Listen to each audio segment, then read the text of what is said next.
नेताजी लेके कुर्ला से लेके 5 नंबर ओटी कैलाश कॉलोनी तक दूरना का सब कवर हो रहा है इसमें पूरे धुएं में। ऐसा लग रहा है कि महाबलेश्वर का फोक चल रहा है वहाँ पे।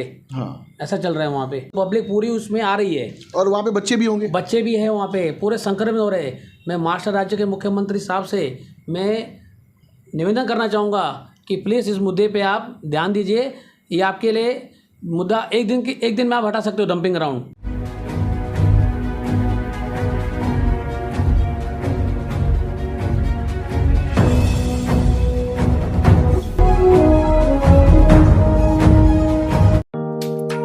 Neeraj Vinod Burani's Spacecraft Interiors.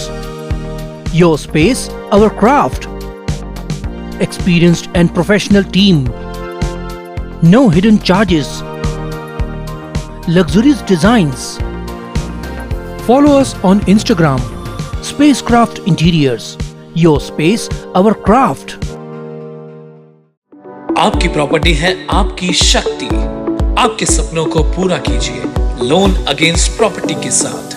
चाहे हो आपका बिजनेस एक्सपेंशन प्लान या फिर पर्सनल ड्रीम्स और future plans, we have got you covered with our loan against property. आज ही Crystal Finance by Ajit Makijani से संपर्क कीजिए। Easy process, minimum documentation, fast approval, hassle free doorstep process. आइए लेते एक मुलाकात मनीष ठाकुर जी के साथ। मनीष ठाकुर जी अभी हाल ही में नियुक्त हुए हैं ह्यूमन राइट्स एक संस्था के साथ।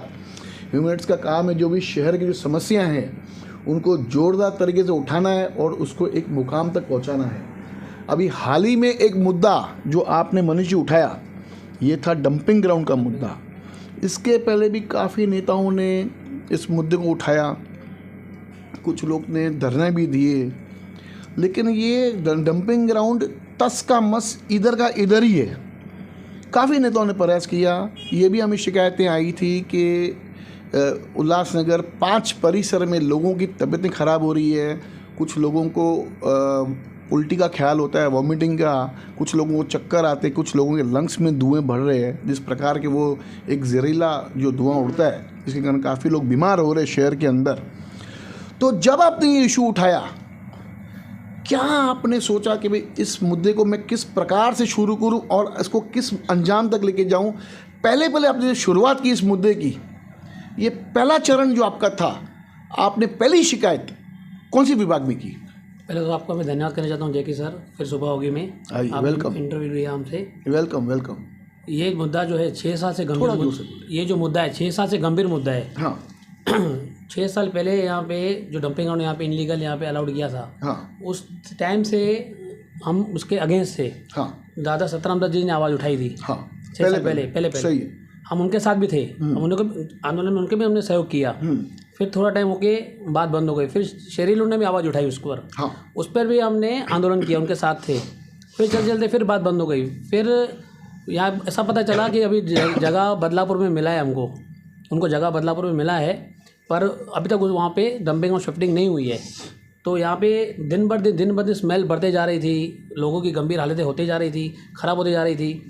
तो हमको रहा नहीं गया, तो हमने ऑल इंडिया ह्यूमन राइट्स की तरफ से जिस समय मैं अध्यक्ष बना, उसी टाइम पे हमने ऐलान किया कि डंपिंग का मुद्दा हम लोग उठाएंगे। ये अच्छा मुद्दा। हाँ, पहला हमने पत्र व्यवहार किया कमिश्नर साहब से जी। कमिश्नर साहब के हम गए थे, पूरी टीम के साथ गए थे।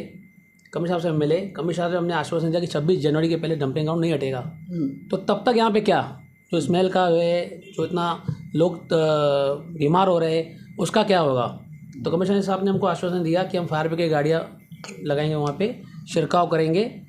फिर वहाँ पे मरे हुए जो जानवर है जो वहाँ पे फेंके जाते, तो कमिश्नर साहब से वो भी हमने पूछा कमिश्नर साहब से, तो उन्होंने भी आश्वासन दिया कि हमने मशीन का बंदोबस्त किया है, पर जब मशीन लगेगी तब उनको वो करेंगे। जब वो अब तक आश्वासन नहीं मिला है। अभी जैसे आपने कहा कि भाई उन्होंने कहा, माननीय पालिका के अधिकारियों ने कहा कि बदलापुर में जगह। अभी एक बात मुझे बताइए मनीष जी, आपके घर का कचरा आप अपने डस्टबिन में फेंकेंगे, ठीक है? डस्टबिन आप कहाँ रखना पसंद करेंगे, घर के अंदर या घर के बाहर? घर पे जो आपके डस्टबिन, सबके घर पे एक कूड़ी का डब्बा रहता है, तो अमूमन ऐसा देखा गया कि घर के अंदर हम रखते हैं, फिर जब कचरे की गाड़ी आती है तो डब्बा बाहर जाता है, कचरे के डब्बे में खाली हो जाता है, वापस आके वो डब्बा घर के अंदर पड़ा। राइट। तो ऐसे क्यों शहर में, शहर का डंपिंग ग्राउंड, आप किसी भी शहर में चले जाओ, सभी शहर को एक अपना डंपिंग ग्राउंड है। Dumping, right. चाहे आप आजू बाजू के शहर उठा लो, तो उल्लासनगर का कचरा बदलापुर तक जाए, ये जब जो ट्रैवलिंग का खर्चा होगा ना, हाँ, इसमें भी भ्रष्टाचार होगा। हाँ, सही, राइट बात है, इस पर भ्रष्टाचार होगा, सही बात है। तो ऐसे कुछ नज़दीकी एक बंदोबस्त होना चाहिए जिसमें कचरा वहाँ पे डंपिंग ग्राउंड तो पहुँचाने में खर्चा भी ना हो इतना, और क्योंकि वो जो खर्चा होगा पब्लिक का ही पैसा जाएगा, पब्लिक का टैक्स का, तो वो टैक्स का जाएगा। तो कहीं ना कहीं उन सब चीज़ों में भी होनी चाहिए, और ऐसा डंपिंग ग्राउंड होना चाहिए जो कचरे को प्रॉपर तरीके से हमें फैब्रिकेट भी किया जाए, सेरीगेट किया जाए, सेरीगेट किया जाए। अभी जैसे अभी हाल ही में आपके साथ जो लोग जुड़े थे इस मुद्दे के ऊपर, उसमें से एक आपके मित्र ने अभी हाल ही में कमिश्नर साहब से मुलाकात की, और कमिश्नर साहब ने उनको कहा कि जनवरी 26 तक शायद ऐसे ही था, जनवरी 26 तक ये सिस्टम हो जाएगा, जो मशीनें जो सेग्रीगेट करने के लिए लगती है उनको इंपोर्ट करना पड़ेगा बाहर से, तब ये विषय शुरू होगा। कमिश्नर साहब विजिट पे भी आए थे, आपने भी वहाँ पर कहा सर को, और दूसरे जो आपके मित्र थे उन्होंने भी कहा। तो मुझे एक बात समझ में नहीं आई, जब भी पता है कि जनवरी के पहले इस विषय में कुछ नहीं होने वाला है, क्योंकि महानगर पालिका ने आपको खुले रूप में कहा, जैसे अभी आपने भी कहा कि 26 तारीख, तो जन आंदोलन करने का जो ये जो है, कहीं ना कहीं लग रहा है कि इसमें कहीं ना कहीं बड़ी राजनीति हो रही है।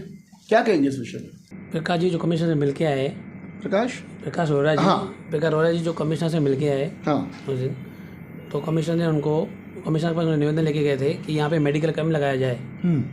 तो कमिश्नर साहब ने उनको बोला है कि मेडिकल कैंप लगाएंगे पब्लिक के लिए। अभी उन्होंने जो जन आंदोलन की जो बात कही है, ये आप ज़्यादा उनसे पूछेंगे तो आपको व्यक्ति में आपको न्यूज़ देंगे उस बारे में। वो तो है, वो तो अभी उनसे पूछेंगे कि जन आंदोलन, जब भी कमिश्नर साहब ने कह दिया खुले रूप से कि 26 जनवरी तक वो मतलब क्या बोलते हैं, वो मशीन इंपोर्ट नहीं हो पाएगी, तो ये कहीं ना कहीं हमें भी दिख रहा है कि ये राजनीति हो रही है, और आने वाले चुनाव के अंदर सभी लोग अपनी किस्मत आजमाएंगे। मनीष जी, आने वाले चुनाव के अंदर आप चुनाव में उतरना पसंद करेंगे, क्योंकि आपके पिताजी माजी नगर सेवक रह चुके हैं 5 रोटी परिसर से, कांग्रेस की तरफ से, तो आप इस बार अपनी किस्मत आजमाओगे चुनाव में?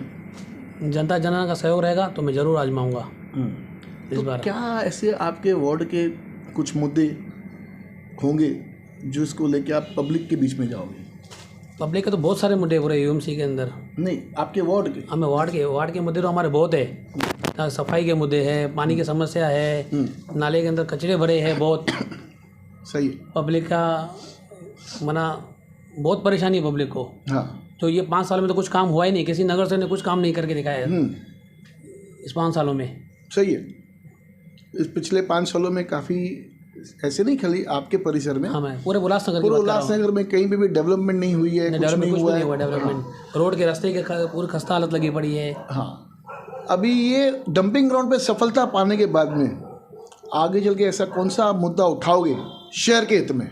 शहर के हित में मुद्दे बहुत सारे मुद्दे हैं। पहले तो रोड्स के जो मुद्दे, जो रोड्स बरोबर नहीं है पूरे शहर के अंदर, पूरे खड्डे बड़े पड़े पूरे शहर के अंदर।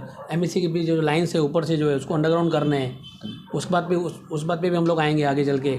और जो शहर के अंदर जो क्राइम कंट्रोल करना है, पुलिस से भी निवेदन देंगे, एयरलाइन पुलिस से, एसीबी से, डीसीपी सर से, थाने पुलिस कमिश्नर पे निवेदन देंगे, पेट्रोलियम बढ़ाया जाए।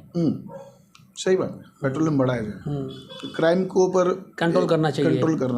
ह्यूमन राइट्स का एक फंडामेंटल राइट्स है, उसमें हमको उसके हिसाब से हम आधार से काम करेंगे।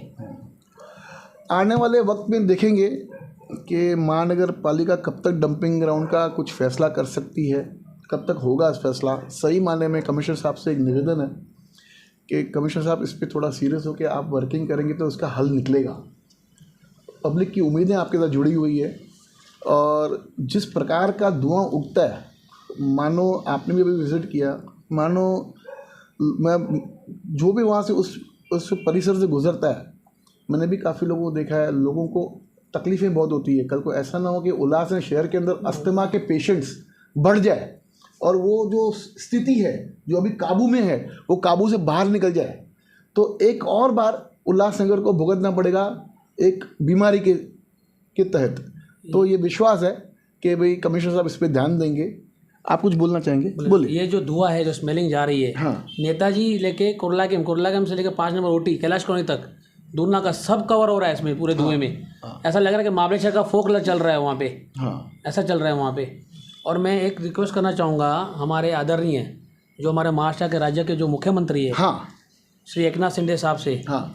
साहब को शायद तो जानकारी नहीं होगी, कम होगी जानकारी उस बात में कि डंपिंग ग्राउंड और रेजिडेंशियल एरिया हाँ। 10 फुट 20 फुट के अंदर ही है। अच्छा। हाँ, उनको मैं जानकारी देना चाहता हूँ कि 1-2 किलोमीटर के आसपास नहीं है, 10-20 फुट के अंदर ही है, जो पब्लिक पूरी उसमें आ रही है। और वहाँ पे बच्चे भी होंगे? बच्चे भी हैं वहाँ पे, पूरे संक्रमित हो रहे हैं। मैं महाराष्ट्र राज्य के मुख्यमंत्री साहब से मैं निवेदन करना चाहूँगा कि प्लीज़ इस मुद्दे पे आप ध्यान दीजिए। ये आपके लिए मुद्दा एक दिन में आप हटा सकते हो डंपिंग ग्राउंड। 26 जनवरी तो बहुत दूर की बात है। मैं आपसे निवेदन करना चाहता हूँ। और श्रीकांत शिंदे जो MP है, उनके क्षेत्र में ये आ रहा है मुद्दा ये। हाँ। और हमारे डॉक्टर बालाजी किरनीकर जो आमदार है, अंबरनाथ के विधानसभा के आमदार है, उनके अंडर आ रहा है। तो मैं आपसे हाथ जोड़ के सर विनती करता हूँ, ये डंपिंग ग्राउंड से हमें बचाइए, हमें छुटकारा दिलाइए हमें डंपिंग ग्राउंड से। ये आपसे मैं निवेदन करता हूँ सर।